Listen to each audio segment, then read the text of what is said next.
અમદાવાદમાં વડાપ્રધાન નરેન્દ્ર મોદીના આગમન પહેલા 3 સિરિયન ઝડપાયા, 3 ફરાર. વડાપ્રધાન નરેન્દ્ર મોદીના અમદાવાદ પ્રવાસ પહેલા ગુજરાત પોલીસને એક મોટી સફળતા મળી છે. અમદાવાદ ક્રાઇમ બ્રાન્ચે કોલકાતાથી ગુજરાત આવેલા 6 શંકાસ્પદ સિરિયન નાગરિકો પૈકી 3ની અટકાયત કરી છે.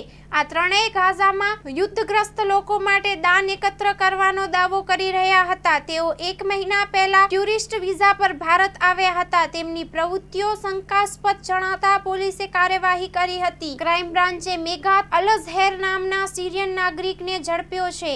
આરોપી ટુરિસ્ટ વિઝા પર ભારતમાં આવ્યો હતો. વૈભવી જીવન જીવવા માટે રૂપિયા પડાવવાનો કારસો રચ્યો હતો. આરોપીના અન્ય 3 સાથી ભૂગર્ભમાં છે, જેના પગલે પોલીસે તપાસ હાથ ધરી છે. ત્રણેય શખ્સોના પાસપોર્ટ પ્રમાણે જકારિયા હેથમ અઝહર અહમ ઓહેદ યુસફ ખાલિદ અલઝહર હોવાના સામે આવ્યું છે. ક્રાઇમ બ્રાન્ચ તપાસ કરી રહી છે. Story report by Vikramsinh Zala, Ahmedabad.